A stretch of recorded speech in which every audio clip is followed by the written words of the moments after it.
कैसे हैं बच्चे लोग? आज हम क्लास 9th मोशन चैप्टर को आगे बढ़ाते हुए एपिसोड 4 लेके आए हैं। एक्सेलरेशन तक आपने पढ़ाई की थी, एक्सेलरेशन से आगे अब शुरू करेंगे, राइट? तो चलिए शुरू करते हैं। एक्सेलरेशन को फिर से एक बार रिकैप कर लेते हैं। क्या बोला था? The rate of change of velocity of a moving body with time is called acceleration. दो तरह की वेलोसिटी बताई थी, एक इनिशियल u था और फाइनल v था। तो उसके हिसाब से फॉर्मूला जो निकल के आता है a equals v minus u upon T, right? अब जो मोस्ट इंपॉर्टेंट थिंग है वो है इक्वेशन ऑफ मोशन, जो आप यहाँ देख पा रहे हैं, राइट? तो इक्वेशन ऑफ मोशन को हम डिराइव करने जा रहे हैं। तो पहले हम जानेंगे first equation of motion, right? First equation of motion according to acceleration a equals v minus u upon t. क्या मिलता है? at equals v minus u, इसमें हो जाएगा क्रॉस मल्टीप्लिकेशन, तो v minus u equals at। तो यहां से हमें मिलता है v equals u plus at। This is the first equation of motion. Simple way में एक्सेलरेशन से हमें फर्स्ट इक्वेशन ऑफ मोशन मिल जाता है, राइट? तो final velocity equals initial velocity plus acceleration into time, right? First equation of motion derive करना आ गया है। तो आगे हम बढ़ते हैं सेकेंड इक्वेशन के लिए। तो यहाँ पे हमने पहले पढ़ा हुआ है कि v a b equals u plus we by 2 arithmetic mean of velocity. दूसरा हमने पढ़ा था v a b equals total distance travel upon total time taken. एक चीज मैं आपको बता दूं कि जब अगर कोई ऑब्जेक्ट स्ट्रेट लाइन में पास कर रहा होगा, राइट? तो यहाँ मान लो कि ये 5 मीटर पर सेकेंड की स्पीड से चला और यहाँ पहुंचा, यही मेंटेन कर रहा है। तो अगर स्ट्रेट लाइन में है तो speed and velocity both will be same in this scenario, right? तो आगे और डिस्टेंस जो हो जाता है मैग्नीट्यूड हो जाता है किसका? डिस्प्लेसमेंट का। तो चलिए डिराइव करते हैं सेकेंड इक्वेशन ऑफ मोशन। तो हम लोग ये फॉर्मूला यूज कर रहे हैं, दिस वन। यहां से हम लोग निकाल रहे हैं तो s इक्वल्स क्या हो जाएगा? V A V into T, जो आपको यहां दिख रहा है, right? s equals V A V into T, इससे हमने एक्सपेंड कर लिया। और तो यहाँ पे यही फॉर्मूला यूज करते हैं और वी ए वी का जो वैल्यू है यहाँ से ये वाला, इसको हम लोग पुट करते हैं यहाँ पे। तो क्या मिलता है हमें? u plus we by 2 into T मिल जाता है। अब according to first equation of motion, right? क्या था फर्स्ट इक्वेशन ऑफ मोशन? तो हमें पता है, मैं लिख दे रहा हूँ फिर भी आपके लिए, v equals u plus a T. अब इसमें ये v की वैल्यू यहाँ पर हम ये जो v है ना, इसके जगह पे पुट करते हैं। तो क्या मिलता है हमें? u प्लस और v की जगह u plus a t whole divided by 2 into t, right? यहाँ पे मैंने दिया हुआ है आपको ये।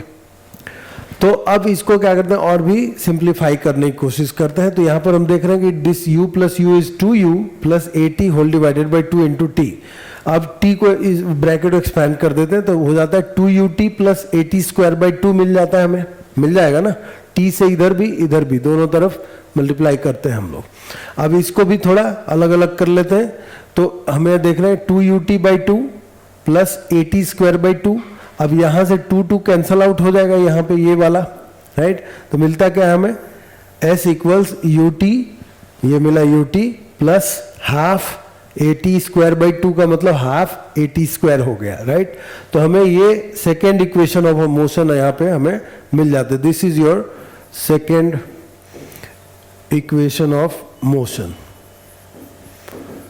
आई think you all are getting it very nicely, right? तो हम आगे बढ़ते हैं, नेक्स्ट स्लाइड की ओर चलते हैं। Third equation of motion derive करने जा रहे हैं, राइट? तो हमने पहला देख लिया यहाँ पे v equals u plus a T, दूसरा देख लिया s equals U T plus half A T square.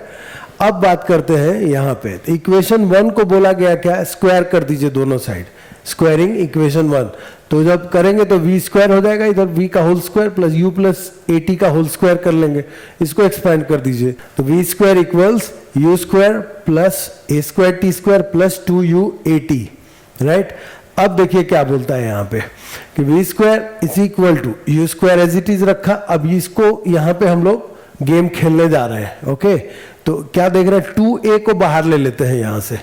तो अब इसके पास तो 2 नहीं है, तो क्या हो जाएगा यहाँ पे? पहले तो यहाँ से जब निकालेंगे आप इस जगह से 2a को, तो ये बच जाता है ut, राइट? अब यहाँ पर तो है नहीं आपका 2, तो क्या कर लेंगे हम लोग? ए टी स्क्वायर बाई 2 कर लेंगे, बिकॉज ए निकल गया तो ए स्क्वायर की जगह ए हो जाएगा, तो हाफ ए टी स्क्वायर मिल जाएगा। आप जानते हैं इस चीज को, ये फॉर्मूला क्या होता है, इक्वेशन नंबर 2 को यूज करते हैं हम लोग यहाँ पे इक्वेशन नंबर 3 में। तो अब v square equals u square plus 2as ये मिल जाता है आपको यहाँ से, राइट। क्यों? क्योंकि इसकी वैल्यू s है, तो यू स्क्वायर प्लस 2as हो जाता है। This is your third equation of motion, यहाँ पे देख रहे हैं आप। अब एक छोटा सा चैलेंज है, या जो समझ लें आप। चैलेंज क्या है? Do you know the other method to derive the equation of motion without using graphical method? क्या आप कर सकते हैं? Right, it's a challenge from my self to you all. अगर कर सकते हैं तो मुझे बताएं, टेलीग्राम चैनल पे जाके बताएं, या फिर आप कमेंट सेक्शन में बताएं, सो दैट कि I should have aware about this. हमें पता चले कि आपको आता है। नहीं आता है तो यार फिर से बताएंगे, लेकिन ये डिमांड आपके तरफ से होनी चाहिए, राइट। बहुत उम्मीद करता हूं कि आप इतने सारे स्टेप्स अच्छे से समझ पाए हैं, तो आगे बढ़ते हैं। चैलेंज एक्सेप्ट किया ना, करना चाहिए आपको। तो फीचर्स क्या है एक्सेलरेशन के?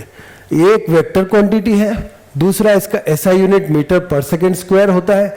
बोलता है if acceleration is in the direction of velocity then is a positive acceleration. अगर उसके डायरेक्शन में होगा तो ये पॉजिटिव होगा, राइट। जैसे कि ball rolling down on incline plane, तो ये हो गया example. Next, if acceleration is in the direction opposite to the velocity, right, then it is negative acceleration और रिटार्डेशन। एग्जांपल क्या है? Ball moving up on an incline plane. अब यहां से मान लीजिए इस बॉल को आप भेज रहे हैं इस डायरेक्शन में, ठीक है, तो ये हो गया ऑपोजिट। और दूसरा, अगर यही चीज इधर से इधर जाएगा तो ये पॉजिटिव होगा, यहाँ नेगेटिव होगा। फिर a ball thrown vertically upward, ऐसे आप थ्रो करते हैं ऊपर, तो ये भी। When the vehicle moving with constant speed then acceleration will be zero, क्योंकि वेलोसिटी चेंज नहीं हो रहा है। आप जानते हैं A equals v minus u by t. If v is equal to u, acceleration will be zero, right. Vehicle is moving 20 metre पर second for 1 hour continuously without applying brake, तो ये हो गया एक एग्जाम्पल। V और U दोनों same है। तो बच्चों, हम जो आज अभी नेक्स्ट सीख रहे हैं वो है ग्राफिकल प्रेजेंटेशन। तो सबसे पहले एक ग्राफ बना लेते हैं आपको समझाने के लिए, फिलहाल आगे तो मिलेगा ही। ये x है, ये y है, ओरिजिन है। यहाँ पर जो होता है वो इंडिपेंडेंट क्वांटिटी होता है, और यहाँ पर जो होता है वो डिपेंडेंट होता है। ये आप जरूर याद रखिएगा। तो देखते हैं, x axis will carry independent quantity and y axis will carry dependent quantity. तो हम जानते हैं डिपेंडेंट क्वांटिटी में डिस्टेंस आ जाएगा, डिस्प्लेसमेंट आ जाएगा, स्पीड आ जाएगा, वेलोसिटी आ जाएगा, एक्सेट्रा, राइट। अब इंडिपेंडेंट क्वांटिटी में क्या आएगा? टाइम आएगा। हम बिकॉज इससे ही रिलेटेड बात कर रहे हैं, इसलिए हम इतना समझने की कोशिश कर रहे हैं। तो अब बात करते हैं स्लोप ऑफ द डिस्टेंस क्या होता है। Next, distance time graph. इसमें जब आप बात करेंगे ना, अगर ये यहाँ टाइम है, यहाँ डिस्प्लेसमेंट है, ये स्लोप इसको बोलते हैं। This is called the slope of the graph. तो ये अगर डिस्प्लेसमेंट टाइम हो या डिस्टेंस टाइम हो तो क्या देगा? ये वेलोसिटी देगा या स्पीड बताएगा। अगर यही चीज स्पीड टाइम या वेलोसिटी टाइम होगा तो ये हमें एक्सेलरेशन बताएगा, राइट। तो आगे बढ़ते हैं। For uniform motion the distance time graph, उसको हम लोग कैसे रिप्रेजेंट करते हैं?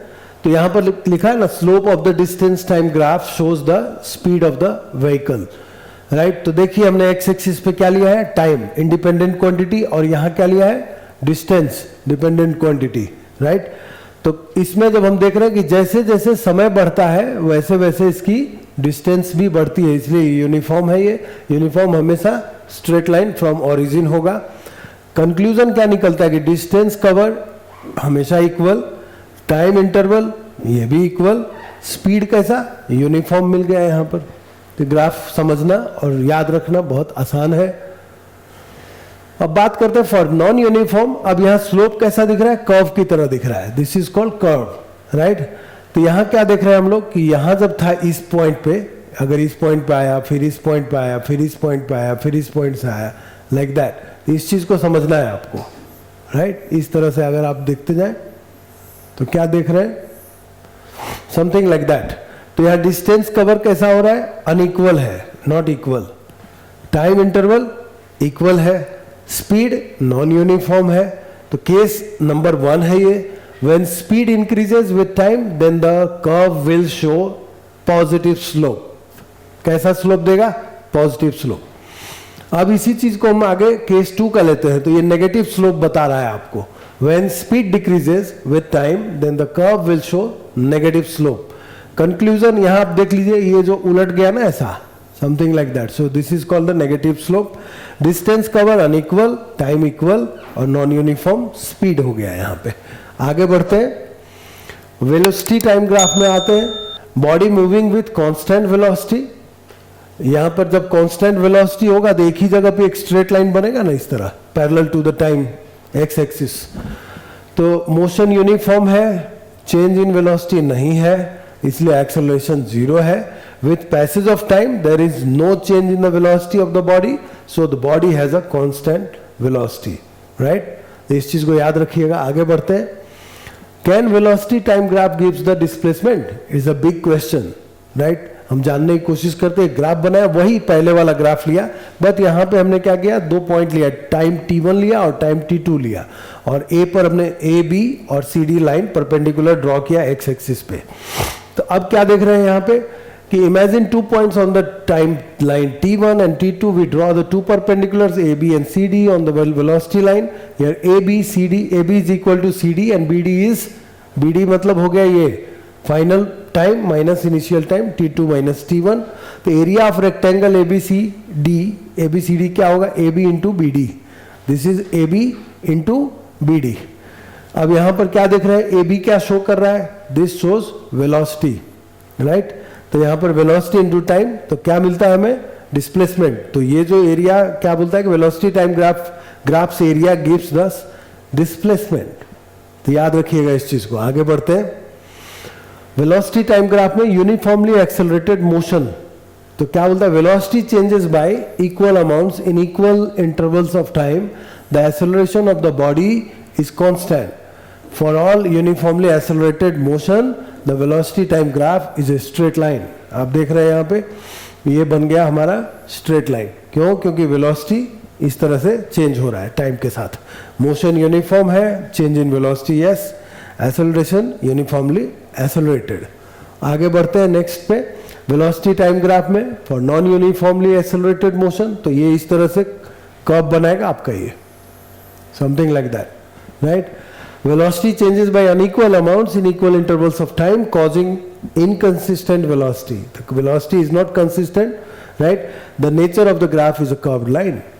अभी तक आप समझ पा रहे होंगे अच्छे से। आगे बढ़ता हूं, और यहीं पे हमारा आज का वीडियो समाप्त होता है। तो मैंने कुछ आपके लिए लिखा है, trust the process, right. Process पे भरोसा रखिए। कभी मैं किसी दिन एक दिन भरोसा और विश्वास पे भी आपको एक जरूर वीडियो दिखाऊंगा, बताऊंगा। Trust the process and work hard, hard work से पीछे मत हटना, बिकॉज यही एकमात्र टूल है आपके पास जो आपको उस लेवल पर पहुंचाती है जिसमें बड़े बड़े बच्चों, बड़े बड़े लोगों का सपना होता है वहां पहुंचने का। तो हमेशा याद रखिएगा इस चीज को। और खुशियां बांटने से बढ़ती हैं, कम नहीं होती हैं, राइट। ये खुशी की बात है कि मैं आपके लिए ये सारे वीडियोस बना रहा हूँ, राइट। आपको एक हेल्प मिल रहा है, तो आप भी खुशियां बांटें, अपने जितने भी लव्ड वंस हैं सबको बताएं। और डेफिनेटली सब्सक्रिप्शन आप लोग जरूर करिए, सब्सक्राइब करिए, खास करके स्टूडेंट्स सब्सक्राइब करें ज़्यादा, तो बहुत मज़ा आएगा, क्योंकि ये चैनल उनके लिए ही है, राइट। तो subscribe our channel and share with your loved ones. खुशियां बांटते रहिए, बांटने से कम नहीं होता है। मिलते हैं नेक्स्ट वीडियो में, तब तक आप अपनी तैयारी जारी रखिए, अपना ख्याल रखिए, राइट। जय हिंद।